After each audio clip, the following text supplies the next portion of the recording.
Welcome back everybody to another episode of Midwest Rebuilds. Before we start off this video, don't forget to like and subscribe and also leave a comment down below. And don't forget, follow us on Instagram at Midwest Rebuilds. So for this episode, we're going to do something that everyone has been waiting for. I've gotten a lot of questions. How much did you pay for this? How much did you pay for that? How much did you pay for the car? And we're going to be answering all those questions in this cost breakdown video.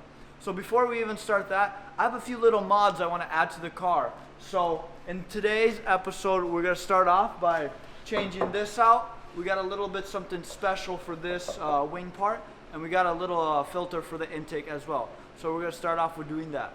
Alright guys, so here's the package that I got. I already opened it earlier when I just received it.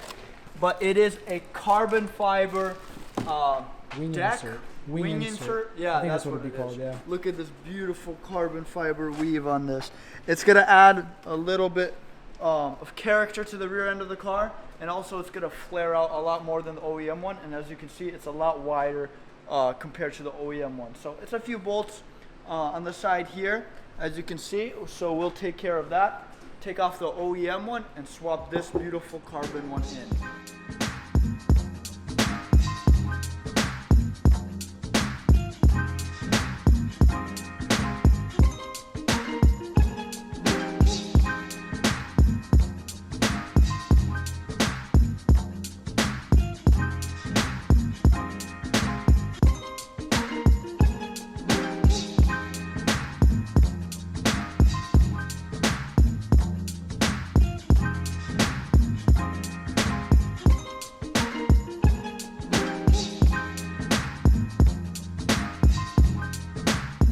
We got this beautiful piece of carbon fiber on the car. It looks so much better. Definitely, like I said, makes it more aggressive by sticking out a little bit more. And the weave is just amazing. But the next thing we're gonna do before we start the cost breakdown is install this K and N filter. So we're gonna show you a before and after. How the intake sounds. I'm not exactly sure if this is gonna make it any more loud. Hopefully it does, but we're about to find out.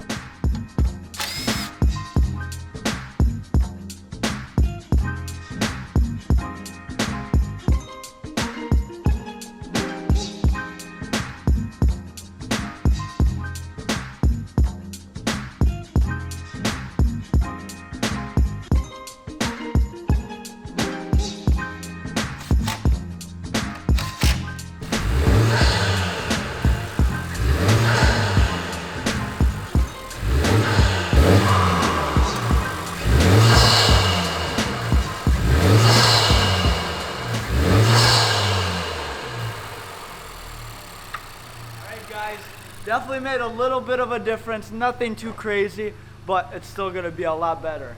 So the next thing, let me shut off the car. The next thing that I want to do, so as we saw when we were actually putting the car together, the front bumper didn't really have any pinstriping like the whole other side of the car, and personally I don't really like the pinstriping, so I'm just going to peel off all the pinstriping on the whole entire car so there's not going to be any red stripes on the bottom. So let's do that.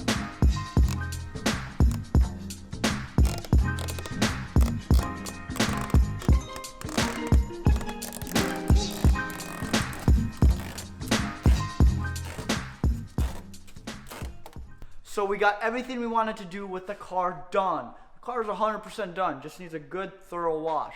But it is getting late on us. We got a very late start on this video. So I'm gonna catch you guys tomorrow where we're gonna get a car wash and start the cost breakdown part of this video, which you guys are waiting for. So we'll see you tomorrow. Welcome back everybody. We're here a few days later, ready to talk about the Type R cost. We just got a fresh car wash, touchless car wash. I didn't really want to do the work and get it nice and clean, so the machines did it for us. But right now we're driving to a park right now, and we're gonna start talking about how much we paid for everything. So stay tuned until we get to that park.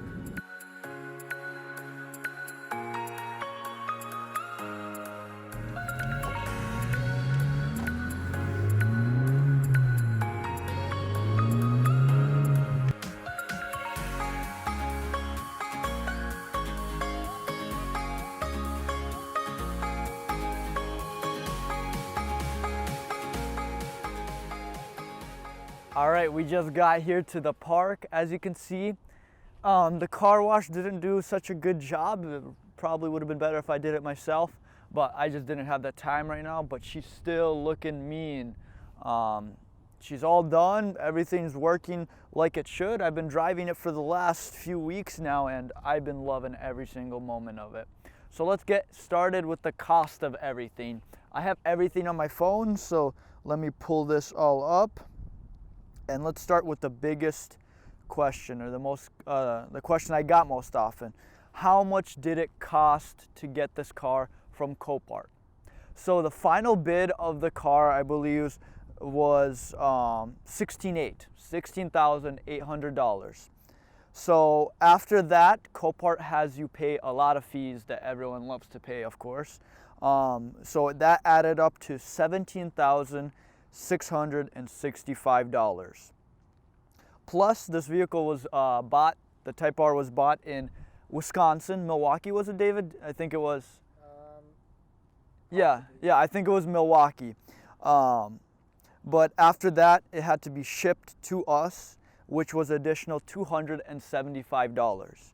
So to get it to our shop in Minnesota from Milwaukee with the final bid, fees and everything, costed us $17,940 to get the car here wrecked.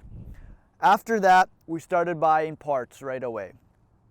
Let's start with the body panels, the big stuff. So over here, the quarter panel, we got that from the Honda dealership. We got that for $280, which was actually a pretty good price. I was kind of surprised. The hood, we got it for $520. Our vent was good, so we didn't have to buy any vents or anything like that. The fenders were pretty pricey, coming at $292. We looked in getting a regular Civic one, but as you can tell, they're a little different due to this vent. So we had to buy special Type R ones. The front bumper, so this was kind of a hassle. I ordered one on eBay, as you guys saw in the videos. It was one for a regular Civic, but to make look like a Type R, which obviously wouldn't have worked, which I figured out the hard way. I called Honda right after figuring that out, and they did not have one in stock. It was back ordered for who knows when. They didn't even know. So I found one on eBay used. It was a little damaged, so we had to fix it up. That one costed me $210. Got a pretty good price on that because it actually got damaged in shipping, so I got a little bit of a deal. The headlight was a pretty good price as well, $212. Tail light, we had to replace that one as well, $77. Grill, $66. The fog light cover was $50. Side markers, $14. The front lip, that was pretty spendy, $309. So all those body parts and little pieces like that costed us $2,030, making the price $19,970 with all those parts. All right, next up, let's talk about the suspension pieces, which there were a lot of little pieces, but they all added up to be pretty dang expensive. So the rear control arm, lower control arm, arm control. Everyone was roasting me in the comment sections, but the control arm, yeah, I think that's how it goes. That one was $52, so that was pretty cheap. It was the same one as a regular Civic. The front tie rod, $34. The front control arm was kind of spendy, $214. The shock was very expensive because it has the adaptive dampening. That was $285 used. Inner tie rod, $25. Stabilizer bar that I broke when I was taking off the suspension, so I had to order that from Honda, $43. There was a joint we had to press in to the knuckle for $63. The press was also $60. And actually something that we didn't film in the video, but if you follow me back, David, we had some problem with the alignment where we couldn't get this rear wheel straight, so I ordered a few suspension pieces, swapped them out, Couldn't find the problem, so I ended up swapping everything out in the rear suspension. Just didn't want to film it. It was a headache. But I had to pay $330 for all the rear suspension pieces, so that kind of added up. All those suspension pieces added up to be $1,110, bringing the total to $21,080 for the car so far. Now airbags, so let's get inside. The airbags on the car I got for a pretty good deal for all of them. Didn't spend too much money. So this steering wheel airbag, we send it out and it actually got repaired. There's a guy that we know, he takes everything apart, redoes everything in the airbag, fixes everything, makes everything as good as new and working properly. That costed $260 shipping out, repair, everything like that. The seat airbag was surprisingly $30, so we got a good deal on that. Roof airbags. We actually got a steal on that. So we had someone on Facebook I found, they were parting out their Type R because they were building a race car, so they didn't need any airbags.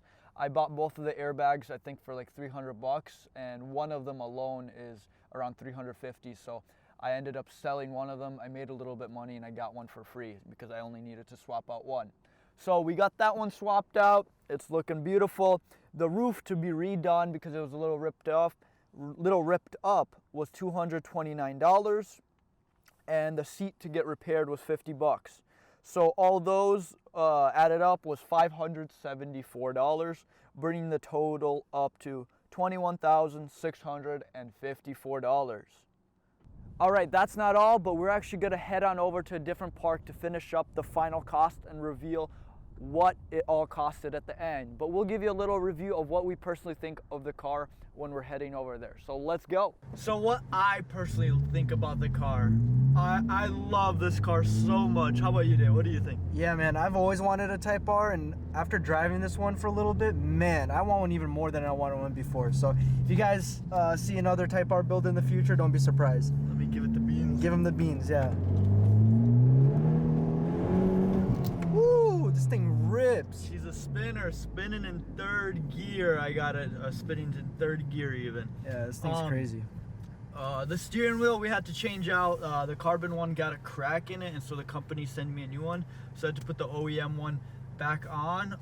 The exhaust that we welded on, or David welded on, I think it's the perfect tone. Nothing too crazy and nothing too quiet. It's not too obnoxious. It sounds really good. And actually outside it sounds really, really unique. And it sounds really cool, so. Yeah, all my buddies, they're like, dang, that sounds so good. It sounds totally different from the outside, they said. Or from the inside, yeah. From the inside. So everyone else that I know, they like the car too. And this red interior, it just adds a lot to the car. And the driving experience is amazing. It does not really feel like a front wheel drive car unless it starts spinning. And we got comfort and plus R mode. And you can actually really, really feel the difference when you change it into R mode. Like the steering just stiffens up a lot. Same with the suspension, you can feel a big difference. Yeah, when you're hitting bumps and stuff and you're in comfort mode, you can barely feel a thing. But when you're in R plus mode, it gets stiff. So let me give you a little pull.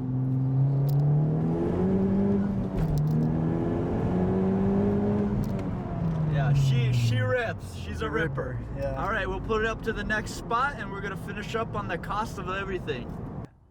We just made it to the second location. I'm gonna talk about a little bit of other stuff, so stuff that didn't fit into the other categories that I just talked about. So start off with the fender liner. The front one, $70, rear one, $106. Hinges for the car added up to be $100, 50 a piece. The wheels for the car, so these wheels costed us $750, and then I ended up selling the winter tires off the original wheels that were on this car for $365, so I added that back on. Alignment for this car, $50, and the power steering rack was a very big one. That was $430, which I was not hoping for. I was not planning for that being broken, but it happens when you're rebuilding cars. You can't expect everything to go well. Usually it doesn't. That all added up to $1,041, making the total to $22,695. And the rest of the stuff is little pieces, little brackets, that sort of stuff that I just added up all together. That ended up costing $372 with little brackets, bulbs, that sort of stuff, and materials like paint, sandpaper, all of that. And so for the final price of the car, leave a comment down below. I'm not going to reveal it right now. Maybe in the next video? No, I'm joking. I'll reveal it right now. But leave a comment down below. Guess how much the final all said and done will be. I'm waiting. All right. So all said and done, the car costed to be $23,067. Of course, I didn't pay for labor because I did most of the work. So it did bring my cost a lot less than if you were going to give it to a shop, obviously. Yeah, we had a lot of help from the boss, the dad as well, so that always helped with the cost. So $23,067, everything added up to make this car like this. I did buy some modifications like that rear wing, $320, that filter, $220, stuff like that. Bucks, not 200. Yeah, 20 bucks.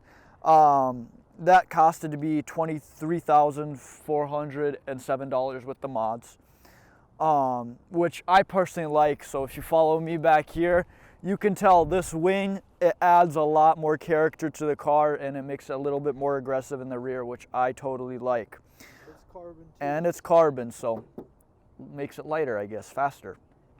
With that being said, labor roughly probably $2,000 to $25,000 on the cheap end, $2,500 I mean, on the cheap end for labor. So that would probably bring your cost to $25,500 to $26,000 if you're gonna do this yourself and pay for someone else to do this, which obviously we didn't, so we saved that money. But to wrap everything up, I love this car. I love everything about it. Everything drives like it should. It looks amazing, first of all. It gets all the looks. I get people recording me on the highway, that sort of stuff, which is pretty cool. So that is pretty much it for the cost. Let me know in the comments down below, did you think it's worth it, or do you think it's worth it? Would you pay this much for this car? And stuff like that. So we're gonna get back to the Miata content in the next week's episode, and we got a few more builds lined up.